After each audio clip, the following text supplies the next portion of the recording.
I feel like I'm just thinking about the judgment teachers would have had on children's bedrooms. Oh, you've got that in there.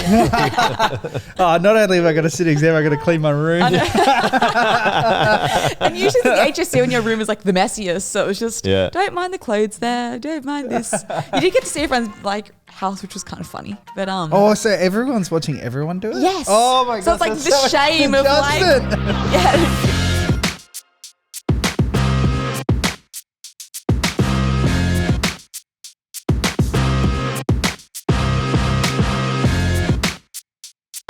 Hello and welcome. We're back on the Chip Lunch podcast. Another week, another podcast. Yeah, we're in the same clothes, ironically. Oh, geez, I leave them here. Oh, okay. You don't just have like a Friday set of clothes, like Friday underwear or whatever. Yeah, they really smell. I get changed out of it after the podcast. Yeah, we're keeping with the green theme. Yeah. We didn't talk. You mentioned that before. Yeah. That we're pretty green. There's a pretty And glasses. Oh, We're all blind. Well, we're all blind.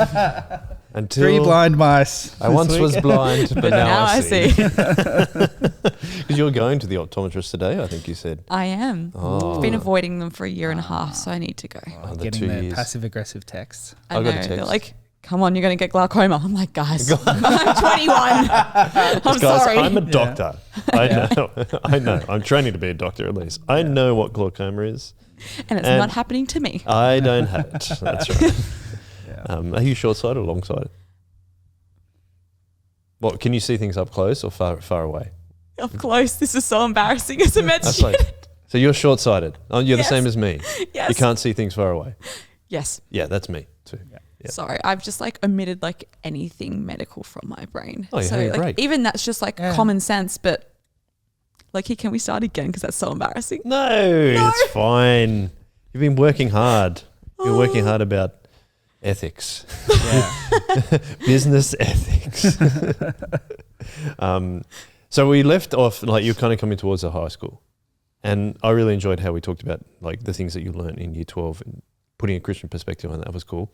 However, I think you said, was year 12 2021? Mm-hmm. Okay, so that means year 11 was 2020. Yes. There was a rather seismic occurrence. Yes, there was. During those 2 years, COVID. Tell us your experience of that.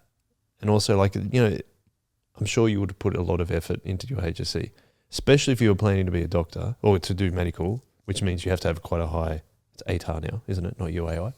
So all those things combined, how did you go? Because you've gone through this existential crisis. Did that help change and help you get through that bit? I think it definitely did. I think what it did, I guess that crisis, if we're going to call it that, which probably is a good term, that then helped me to think about what is my identity shaped by. And I think it made me realize that my identity is not shaped by my marks.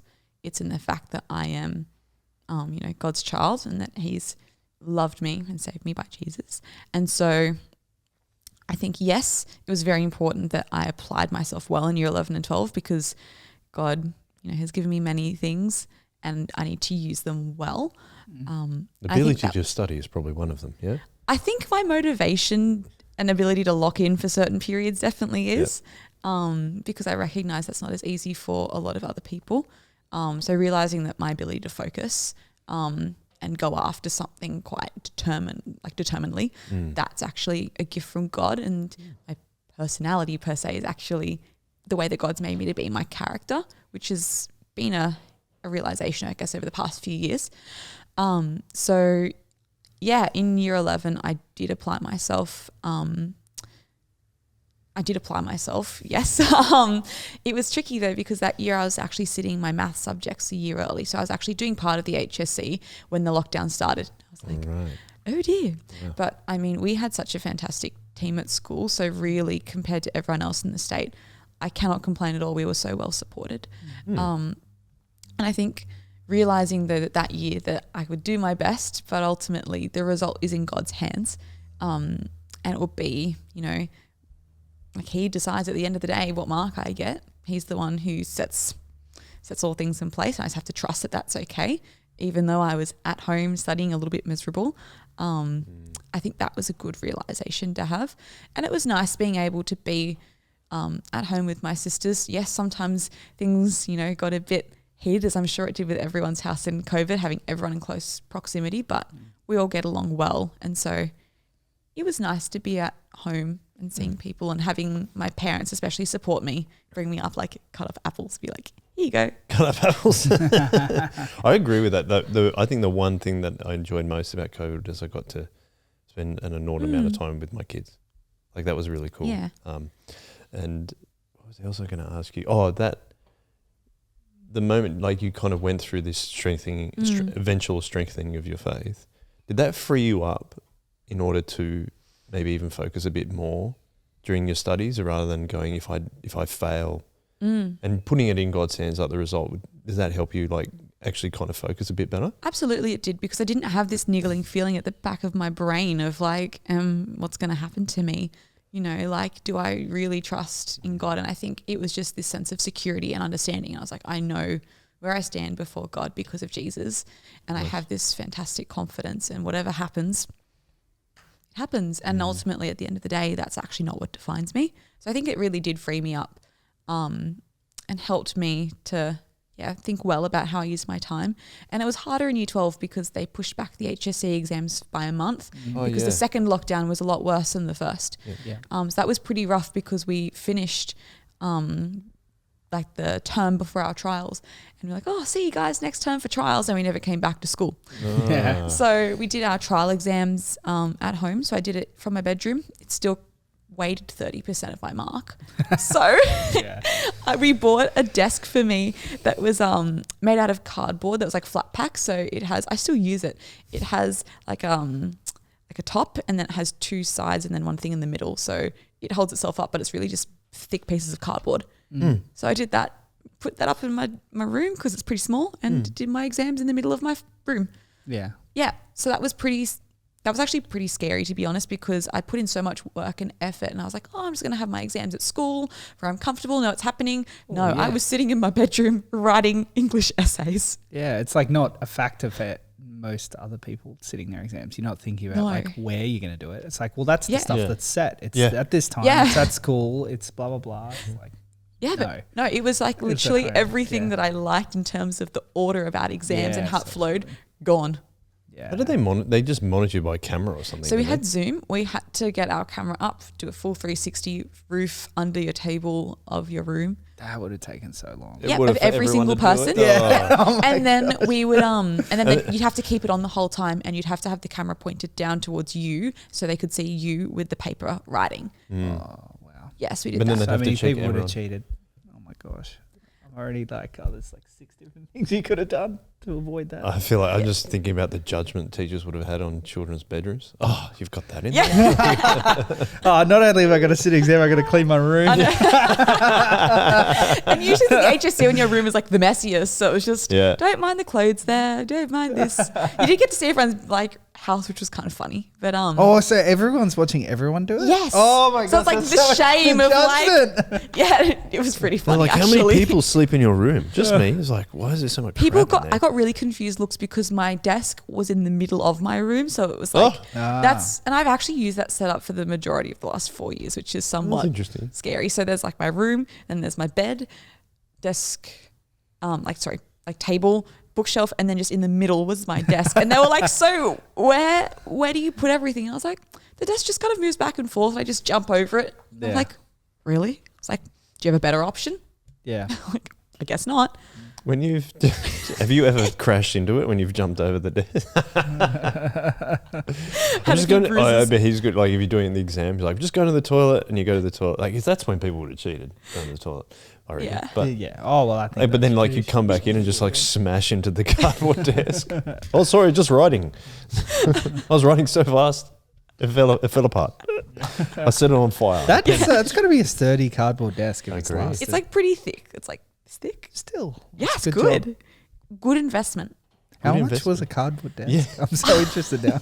Besides I don't know, cutting up cardboard that you found around the side. A little over 100. I think the people who made it used to make like stages for concerts. Like you know how when you have like concerts that you like in the park, they couldn't do that anymore because COVID. So they were like, let's make flat pack desks. Wow, that's so cool. Move. Actually so good. Very smart. My mum heard about it on the radio, like ABC 702, and she's like, I know what to get Emily. 702. Wow, that's really cool. Yeah. So I did my HSC trial exams on my cardboard desk in the middle of my room. Yeah. Yeah. Very cool. So tell us actually, I've got a question for you. Uh-huh. Let's leave the result of the HSC after this. Oh. What was your organizational strategy? This, you know how I like to learn about people's process? Yeah. Because I reckon I'm going to learn something from this.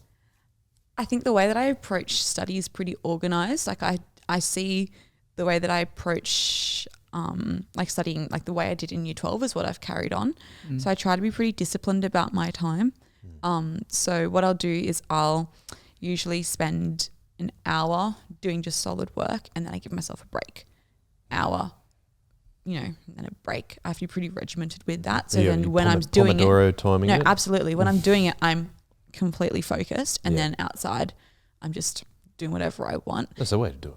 Yeah, and like separation of place as well. Like I'd study in particular places and I'd rest in particular places, because I found that when you got them mixed up, it just went bad. In terms of how I actually studied though, my notes all were like color coordinated. So specific headings were a specific color of pastel highlighter. Yeah. So like a big heading, small heading, and then like small dot points. I think though the big thing is, I guess, a study tip, focus on applying less than just understanding. So the past questions and writing essays and writing things out was how I learnt best. So spend minimal time understanding and more time applying it and looking at where you went wrong. And that tends to be what I do, like even now in med school, I go, where did I go wrong?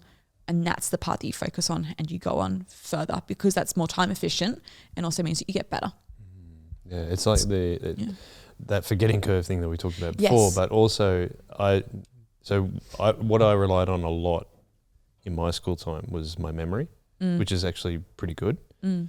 But when you're doing HSC, it's not enough. So it's about the thing that I've learned since even after uni was ask yourself lots of questions about it, find out how you that's how kind of flashcards things work. Yes. It's the same thing. And we've talked about Ali Abdaal before, but I learned in Notion you do when you do notes, you do a toggle. Yes. And then so you write that as a question. And then you answer it. But you keep the toggle closed until you're unable to answer it, everything you want. Then you open it and you can see, I missed that. Yes. And you close it again and do the same thing. The spaced repetition. That's what I do in med school. We use, I use a thing called Anki. So I make, get my notes. Too, don't you? Yeah. Anki's so good. Just make my notes from that. It's question and answer. Just spam it on the train. But I think for me, I think about how do I use my time effectively. And that came from year 12 when I'd be pretty regimented. But now in uni, because I have more things happening, I've got church, I've got uni ministries, I've got uni itself, I've got friends and family. I need to think, how do I prioritize my time? And so that's been a big thing as well. What do I give my time to and how do I do that? And I think year 12 in terms of studying and when I prioritize time, that's really helped with that. Yeah. I think that's what I was missing in year 12. I was just trying to I think I only studied for business studies for a day and a half. I'm trying to memorize everything from year 11 to 12. Not a good idea. Yeah, I think a lot of people just need a system, but no one teaches you the system because you you either learn it yourself or you learn it from someone else. And so I'm pretty open with people. So if people ever ask me questions, like younger students, and if anyone's listening who is a younger student, please feel free to come ask me. Like, you want to help other people, God just happened to give me a very organized brain. I'll use my organized brain. Well, that's the thing. I'm organized, but I didn't learn that stuff. I'm so annoyed at myself. Anyway, it doesn't matter. How did you get the mark that you wanted? I did. And so I was quite surprised though. I think because you didn't think you were going to get it? No, I didn't actually. I think I just went, it's in God's hands. I don't know what's going to happen. And which is a nice way to be then be surprised. It was actually. So when I did get my results back, I was very, very thankful. And I think also thankful to God, yes, but also thankful to my friends and my family especially, because they support me so much. Like just even the ways that they, drop me to and from the station so I don't have to wait, or they'll, bring me food, or they'll listen to all of my rants or help me do things. Like just the amount of things that they do for me is incredible. And so I think I was just so thankful for all of their support and all of the amazing people and structures and things that God had given me. I was just like, wow, thank you so much.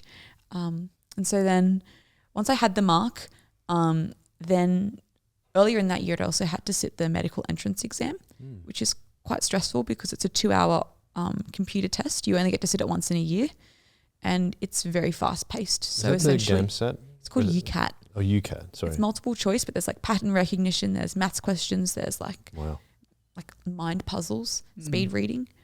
So I had to study for that as well. But it's quite, I guess they call it high stakes because you only get it once a year, and you go into a computer lab in the city. So it was COVID still. And you go into a computer lab, everyone's wearing masks, and they say go, and it starts, and you just have to do this 2-hour test. Yeah. And then you get your results back a couple of hours in the afternoon. And you just go, so am I potentially getting an interview or not? I guess it depends on what I got in that 2-hour block. How many questions are in it? I've forgotten how many questions, but you have to do each question, I would say, in like 3 to 5 seconds. Wow. Yeah. So the adrenaline dump would be real when you're done crazy. that. Totally. It's crazy. You crash afterwards. Mum bought me a chocolate milkshake because I was just like the look on my face was just... The crazy thing was we were driving there. It was in Wynyard, and I remember we hadn't been driving for ages because it was like middle of July, so it was like peak lockdown. We accidentally drove over the Harbour Bridge. So lucky we were an hour early because we were going over the Harbour Bridge, and Mum goes, "We're in North Sydney." Like, oh my gosh, your exam is in like an hour, and we're in North Sydney. So we got there on time in the end, but that was a stressful day. Yeah, absolutely. Google Maps on, bro. Oh, we tried, but it happens to the best of us. Google Maps just leads you astray. Yes, especially in the city. Oh, yeah. So that had happened in like July. Yeah. No. Don't know me. No, come on. So Google Maps, we've recently discovered Google Maps will do stuff when you're in the city where it thinks you're in a tunnel or it thinks you're above, and then it keeps jumping in between. But here's the problem. You guys haven't driven in the city without a phone. Yes, but I'm not. I didn't grow up with the dinosaurs. Oh, come on. I know I set myself up for that, but come on, you could have done something better than the dinosaurs. Yes. Yeah, sorry. My Google Maps is in color, not black and white. That's better. Okay. That was better. I also used to read the street directory. Yes. I know where Leo gets some of it from sometimes. He gets all of it. How did you find, because obviously you talked a little bit about how like performing was something that you had like this big kind of realization and work through in high school. How did you go from, and maybe I'm skipping a little bit too much here, so we can jump around though. How did you go from like obviously doing quite well at school and enjoying learning and things to then being in an environment with medicine where you're literally with the people who did the best at that's school? very true. So it's like a jump. You've gone from like performing being something that you're obviously always working really hard at, but succeeding at quite a high level, to then being in a cohort of people who have all succeeded at quite a high level to be there. How did you find that shift? It was an interesting shift because I was still trying to get over the realization that I was there when I got there. Yeah. Because I mean, it all happened very fast because I got my ATAR in mid-January because it had been pushed back by a month. Hey, then can you tell us the ATAR? No. Oh, okay. I prefer not to. All right, you can tell us off camera, off recording. But I got I got an email from UNSW and they said, you've got an interview tonight at 8:20 p.m. Tonight? Oh, wow. Yeah. Okay. And so then I had my interview. It was a 20-minute Zoom interview with them. Oh, wow. Yeah. I don't remember much of what I said, except at the end they said, do you have anything to add? And I said, please let me in. I would love to come. I'll be a good committed member of Campus Bible Study and be a good med student. And then they were like, okay, bye. And I ended the call and I was like, I walked downstairs and Dad went, how did it go? And I was like, I don't know. And I ate like half the tub of Ben and Jerry's ice cream. And then it was 2 weeks of waiting, got it. And I was like, oh my gosh. And then I started 2 weeks after that. So it was very quick because I had no assumptions of where I was going to go. Yeah. So just being thrust into that, I was like, whoa. So I think when I got there, I was super excited. Everyone was very friendly, very excited to be there. A lot of people were more excited, especially if they'd taken a gap year and tried to get in again the next year. Yeah. Because that's pretty common actually. Like about probably 40% of my friends did that. I think it was initially at the start just a lot of adrenaline and just a lot of like, whoa, this is really cool. But I think honestly, I came to realize that it wasn't as hyped up maybe not academically, like I'm not thinking about the academic side here, I'm more thinking about the culture. It's not as hyped up as it needed to be when we had med camp, because they said everyone should go to med camp. And I was like, oh, I don't know what we do. Maybe it's like leaders in training where we like chat with people and make friends. It was not. So I think because I've never been a big partier or really into those kinds of scenes, when I went to med camp, I was like, what is this? Yeah. Oh my goodness. I had a huge shock. Right. Okay. Though, to be fair, that is actually where I met some of my very close med school friends. And that's actually where I met a lot of the Christians, because we all went in a room together and played Articulate and some other board games while everyone else was getting drunk outside. But it was interesting though, because I realized, like I've lived a very sheltered life. I actually don't know a lot of things. And yes, these will be my colleagues for the next 6 years and beyond, but I need to actually think really carefully about who I am and my identity, because it could be all too easy to get carried away. Yeah. And so I think that's why for me, prioritizing being a part of my uni ministry was super, super important, and has been so important for the last 4 years, because it's reminded me when I'm at university, I'm not like, my identity is not as a med student. Yeah, absolutely. It's another reckoning of your faith almost. Like we kind of picked out at least 3 times where it's been that the case. So tell us about Campus Bible Study and why it's been so great for you. I think for all universities, they'll have a pretty similar or somewhat similar evangelical Christian group. So at Sydney Uni, they have the Evangelical Union. UTS, they have Credo. Macquarie, they have the Christian Union. I think it's also called that at Wollongong. You haven't mentioned University of Western Sydney yet. That's Western Sydney, I'm not sure of what the group is, but they have one. And the reason I know that is because some of them joined us on NYC. Oh. So Excuse me, there's more campuses than any other uni. Where were we talking Western- about? I Does. feel like we were It's talking actually- about this last episode I recorded. with Dwinell. With Dwinell, yeah, Yeah. of course. And actually, I couldn't find. I didn't know it was a thing. Yeah. Like I didn't know that uni Bible study stuff was a thing. I mean, yeah. And then I don't know where it was, and I never been. So That's such a shame. I think I read about it once, and there's like, we're the Christians on the campus. I'm like, yeah, cool. That was about it. But sorry, Campus Bible Study. Yeah, I mean, Campus Bible Study has been going for quite a while, set up by Philip Jensen. My dad went to Campus Bible Study for a bit when he was at UNSW. Oh yeah, it's a big thing, isn't it? It's very big. Yep. So I guess Campus Bible Study, in the way that it's set up, there's lots of different training opportunities that we have there. That we have the Bible talks at lunchtimes. We have faculty Bible studies. We have training, sequences. They call it core training. There's also core theology.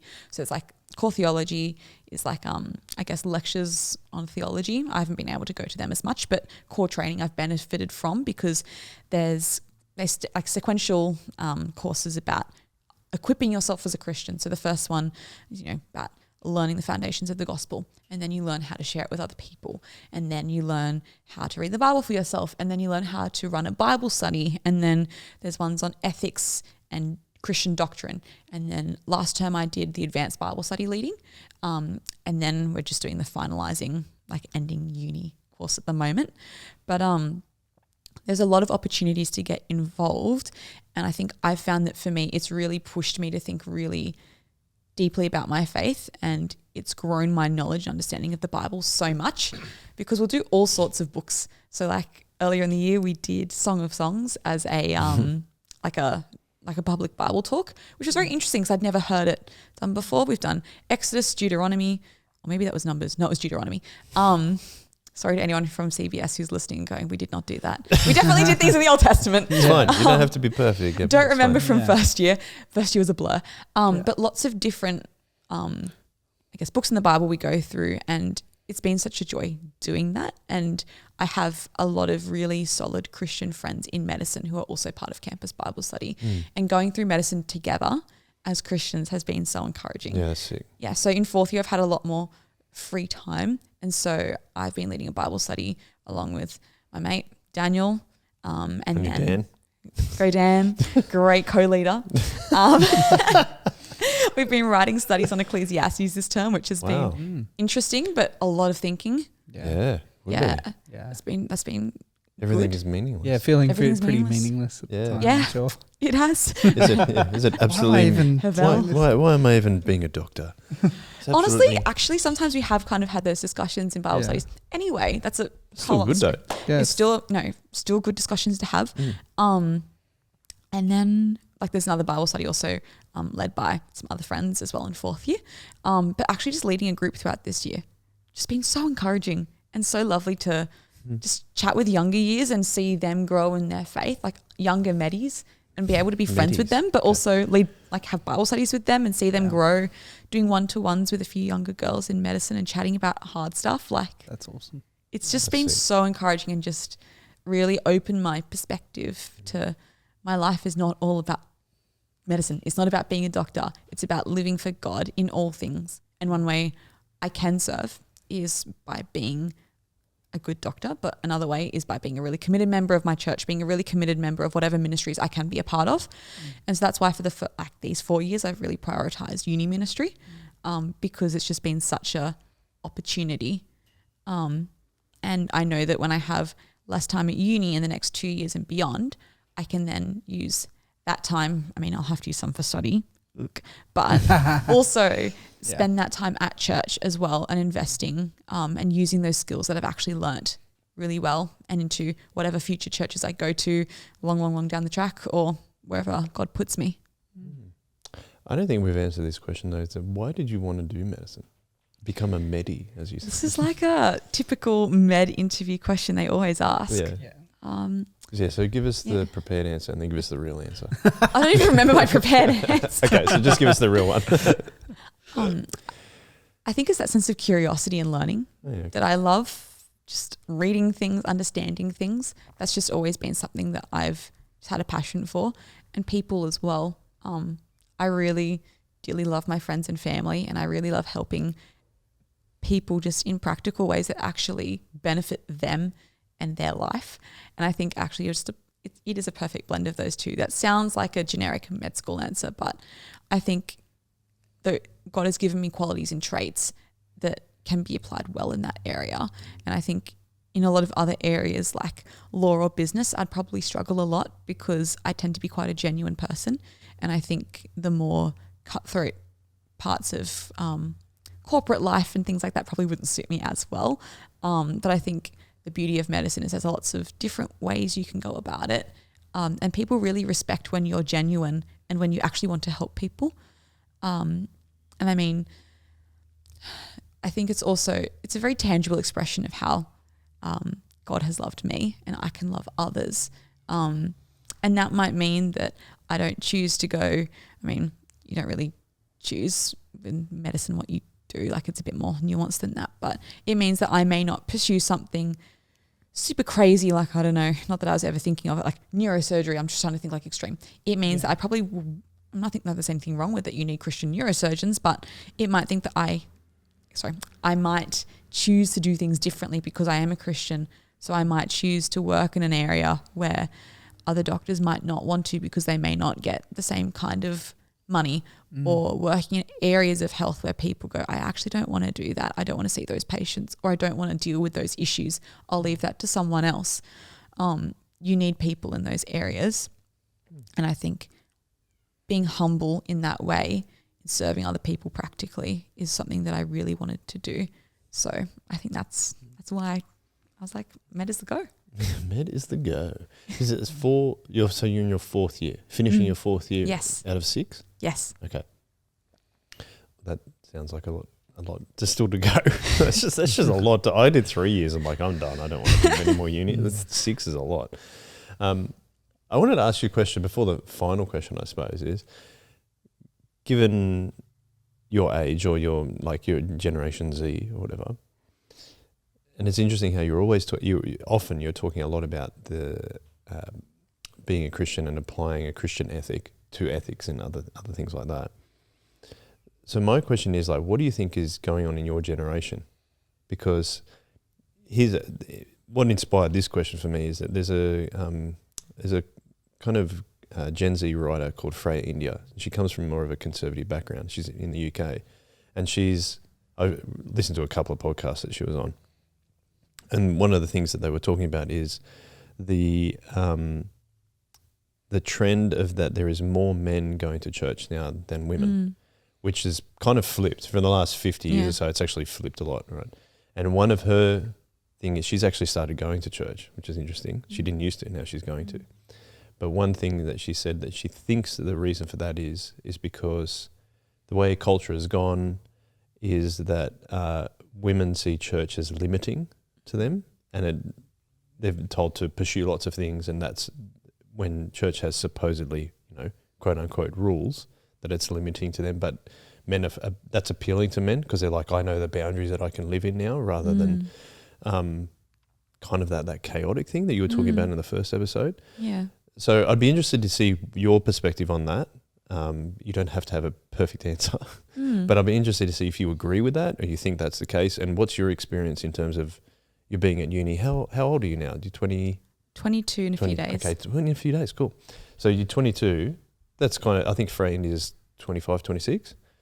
She's running a little bit ahead of you in terms of age, but do you agree with that? And what do you think is maybe things that we could look at, especially because we're a Shockers Orbit Church and want to hear from what younger people have to say? So that's why I've got that, giving that question. I know that was a lot to say, but that's a good question. I think in some ways I do agree. I think it may be slightly more nuanced than that, but I think the basis of what she's saying, I mean, the stats are there. There are more men coming to church than young women. I think from what I've seen with my university peers and the general perspectives at UNSW, as well as I guess on social media and the things that I watch, is it tends to be very individualistic, and you find your own fulfillment, and that's where you get your happiness from. So for a lot of people, I've had a lot of comments from people saying you must feel like so accomplished in life, like, you're in medical school, I don't know. Got our podcast. You got like, What I all don't know, aspired. X, Y, Z. Like, Yeah. people will say those kinds of things because I think that they think that that's where you'll find happiness. And they'll say, if only I could just do this, or if only I could just do this. And you'll see like a lot of things on Instagram, especially, people will go like, things I did this week to boost my own sense of self. And I'll be like, I went and did hot yoga. I went and read a book about like finding your identity. Did a detox. Yeah, like I went and said no to all these dates because I'm finding myself. Like it's all a sense of me. And that tends to apply to other things as well. It's your studies, like how does that make you, like what you study, how does that then make you, or how does that buff up your privilege and power and status? And I think that's something I really need to be wary of what I am studying, that kind of rhetoric, because it's very strong. What I choose to do with my time, am I choosing to, work heaps? A lot of young people are really obsessed with working a lot so they can get a lot of money, and then they can get that house, because apparently it's very hard to buy a house in Sydney. And I know for a lot of that actually has been really hard for a lot of people. Yeah. But it's this sense of rhetoric of you need to be ahead of everybody else. In your early 20s, you need to be earning heaps, doing heaps, looking pretty, having time for your friends, having time for your family. It's like you need to do it all. And that sense of individualism, I think, is especially emphasized for young women, because I think on the later rides, like waves of feminism, the ones less focused on just, women can vote, which is a good thing, guys. Agreed. But the later waves, which are more focused on, finding yourself and I guess triumphing over men who have been oppressive and things like that, it means, I think, for young women, there seems to be, at least from what I've experienced or perceived, it seems to be if you choose to do anything that limits your potential, then shame on you, or you haven't done enough. You should be doing whatever you can. And I think I felt that pressure a lot. And I was even chatting with a younger girl in second year from Med, who's a Christian, on the light rail about that the other day, like being a young Christian woman in a sphere like university, where people really expect you to fulfill your potential. Choosing not to do specific things can lead to a lot of people going, why would you not do that? Like, shame on you. You're limiting yourself. You're limiting your potential. And I've had people tell me that for different decisions sometimes I've made in life, and I have to go, what are my priorities? God is the top priority. And if I don't remind myself of that, it's so easy to get caught into the rhetoric. So I think that's actually the big struggle for this generation at the moment. So if you can't it's finding yourself in things that are meaningless, it's all going to fade away one day. But it's this constant pursuit of trying to find yourself in things and your own accomplishments. But I've also seen a lot of my friends come to breaking point, like quite substantial breaking points, emotional and spiritual and psychiatric breaking points because of that pressure. Yeah, right. Especially when they build it up like it's a ladder where it's like, well, if you don't meet this rung, you're not going to meet this rung, and this isn't going to happen. And all of a sudden, all that's happened is one domino's fallen at the start, and you feel like every domino's gone. And no, absolutely. And it's actually really sad, the number of acquaintances and people who I've seen in medicine this year who've had things in their life happen where those things have toppled and they've had really serious mental health concerns and really lost themselves. And so I think it's very sad, but it is a reminder that the world's current rhetoric of you'll find yourself in your own achievements and accomplishments is just full of rubbish because you're not in control. Yeah, absolutely. And so that's been a very humbling thing to realize this year. Yeah. Does that answer your question? No, I mean, it was really more just about to hear what you think, and I think that's a really reasoned and well thought out answer. So that's what I appreciate. Like that's cool. I think there's always stuff we can learn. I just wonder also, like, there's also like there's always the argument or discussion about resilience as well, and that why supposedly young people lack resilience. Sometimes I think it's because of parenting and the ways that things have gone in culture as well. So there's plenty to add into that too. But I thought it was interesting that you kind of also agreed with that. Oh, I think there's more men going to church than women in your experience, and you're not just in the Shire either. You're out at uni and stuff like that too. So I think that's important to see that perspective. But I have seen like I've known quite a few peers in medicine who've come to put their faith in Christ in the last few years, and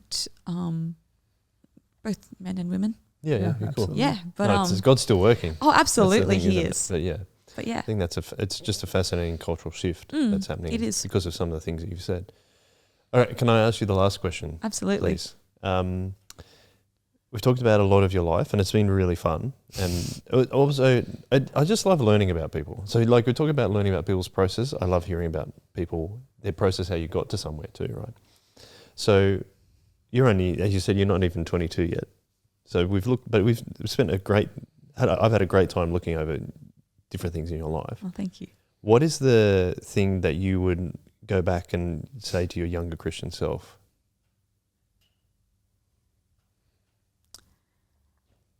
I think the thing that I would emphasize is being humble and learning that humility is really important and will probably be something that I continue to work on and should work on with God's grace and God's help throughout the rest of my life. But that's a really important thing, and understanding that everything that I've been given is a gift from God, and it's not by my own efforts. It's actually all a gracious gift from God. And so I shouldn't just work hard for the sake of working hard and getting a prize at the end, but actually it's working hard, using the things that God has given me for the ultimate prize, which we have in store for us, which is, working for God's kingdom and receiving eternal life. That's the ultimate prize. The ultimate prize is not getting a certificate or a tick. It's actually because of what Jesus has done.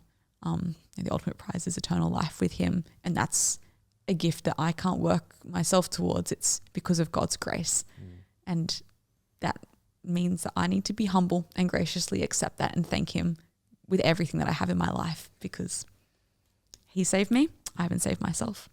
Oh, but in what you've told us today, you can see that's been a theme in your life, which is cool. Yeah. It's cool. That's how God's revealed those things. He's like, he keeps chipping it away at it. I think absolutely. Because you've got the year 6 thing you're saying, or you don't, kind of year 4 to year 6, you kind of realise it's not just about everything I can remember about God. Yeah. And then you had your moment in year 9 where you're like, oh my gosh, I was still doing that, basically. But after that, look what happened. Look what God did after that in terms of strengthening your faith. Also freeing you up to still do the things and like utilize the gifts that he's given you to get where you wanted to go Just in the medicine. Different mindset. Yeah, which is unreal. Like that's why I focused on that a fair bit, because I'm like, I wish I had that when I was your age. But then also the way that, I mean, I thoroughly enjoyed the bit that you're talking about how you're approaching ethics. I think that's really cool. And I think you are really trying hard to represent God in those moments. Absolutely. And I think there will be people that will come to know God because of that. And I think that's what you're trying to do. And I pray that's the case. And I pray that, God works through those discussions, and that, that people would really think about the truth. But I also think like just that foundational truth, it also just makes you approachable. Like people might not even become a Christian, but you being approachable to, plant the seed or whatever, and God will work through someone else to make that even a greater thing. But I think that's what's exciting, is that one of the reasons is that we talk about, children being the part of the church today, not just tomorrow. It's the same with our younger people too. Yeah. Is that you're like, one of the reasons we do this podcast is to celebrate the fact that you're doing that. And it's really cool. So I'm going to leave the final words to Braden, but thank you so much for coming on. Thank you for having me. It's been lovely to chat. To be honest, it was your sister, Beth, that suggested That dubbed you in. Yeah, that dubbed you in. But as soon as I asked you, you're like, yeah, I could do it. I'm like, oh, that's so helpful. Thank you. Good. Go on, Braden. Oh, it's just been great to catch up and chat. Like I think you guys came to Soli's, as you said, just before kind of COVID thing, and we hung out on your schoolies, which was a while ago now. Just what I was just thinking about. I was like trying to do was that after? That was before that one. That was wow. That was when you're on the dinosaurs, right? But yeah, that was a while ago. That's crazy. Yeah. That was in January. That was the one that got pushed back. Anyway. Yeah. It's very cool to see how God's been working with you, working through you since that point. And that was obviously, I think you might have known you were in medicine at that point, but I don't think so. Yeah, it was a few weeks after that had just happened. around there. But anyway, so it's really been cool to catch up and see how God's been using you in that situation and how faithful you've been during that. It's really cool. Yeah, thank you. No, you've been a massive encouragement to me, and obviously to Braden, and hopefully to everyone that's been listening and watching. So thank you for coming on. No, thank you. Do you want to plug your podcast? Already plugged it at the start. It's all good. Bedside Murmurs. Subscribe, like and subscribe to Bedside Murmurs if you're keen on learning more about medicine. Don't be embarrassed about it. It's good. It's great that you do it. Thank you. But I think honestly, this is a more important podcast. I think actually talking about Jesus should be the priority. And I think don't disagree with you. guys listen to Chip Lunch instead. Yes. But when you've run out of Chip Lunch episodes. Yes, when you've run out of Chip Lunch, then you can listen to Bedside Murmurs. But first, Chip Lunch, and there's lots to get you through. That's right. I think this is episode 189. Whoa. Oh, and this one now is 190. 190. Yeah, 190. Yeah, you guys you're far outperforming us. So only had about 6 or 7 years head start. Yeah, that's what I'm saying. That's why. Yeah, exactly. Now I have forgotten that I meant to give you a badge. They're over there, but here's your question for you to choose. We'll give it to you after the podcast is finished. Exciting. Yellow or black? Yellow. Okay. My favorite color. That's the one. Hey. That is it. It is. Fellow color. Yeah. Fellow color. Favorite color. Yeah. Yellow. Isn't it the color of cowards? Whoa! What? Thought that'd be white flag. There's something yellow. No, there's something. It's like I can't remember. It must have been something in school. I just liked it because it's like pretty flowers are yellow. Yeah. You should. Okay. Then you should All right, like Joel. it. I know. Wow. We'll end on this then. Yeah, Flowers. that's such a place. We've had such a wholesome, That's the title lovely of the time. podcast. Flowers are for cowards. Wow. But thank you to everyone listening and watching. Emily's been awesome. Yeah. Thank you, Emily. Thank you. It's great to have you on. And we always finish with a one way. One way to Jesus.